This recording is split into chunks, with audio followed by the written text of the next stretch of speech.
terms Yeah. of the platforms that you're renting on, how you make sure you haven't got double bookings, because we hear that happens Yeah. if you don't get it quite right. Were there some kind of learning curves along the way there for you? Absolutely. Absolutely. So we started off with a system. The two main sites that we book on are booking.com and Airbnb. So to begin with, they took about 40% each. And then we did about 20% of bookings direct. And you can build that up over time. So I'd now say our direct bookings are much closer to 40% themselves. And then the rest of our bookings are split between Airbnb and booking.com. So those two channels, they have a calendar system. It's called an iCal, which basically means that the calendars are linked together.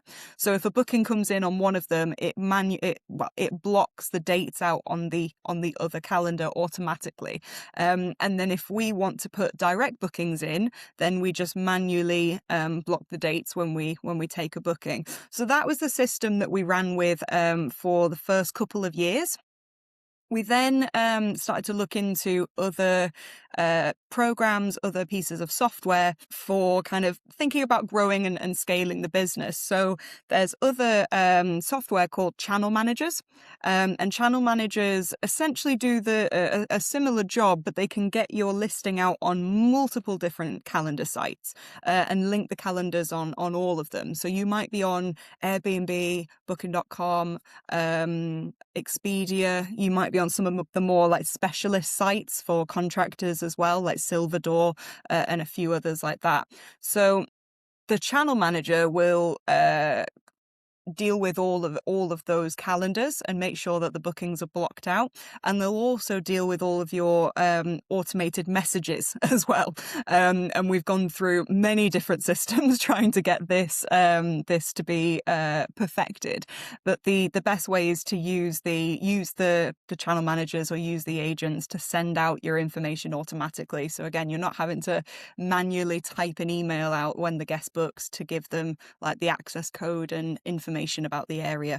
So yeah, we've gone through a few different options over the years. The one that we settled at for a couple of years was using a channel manager. But to be honest with you, we have actually swung back to our original method with a few tweaks and perfections along the way. Okay, so you've got the rent to essays up and Mhm. running. What happens next, and how do you kind of refine the strategy? Because I know when we were talking offline before, you said that the long term power of property is really in ownership. So how do you kind of like you've ticked the box in terms of, yeah, I've sorted my income, I'm no longer a struggling artist and might still be an artist, but um, how you transition into kind of that different way of operating a property business?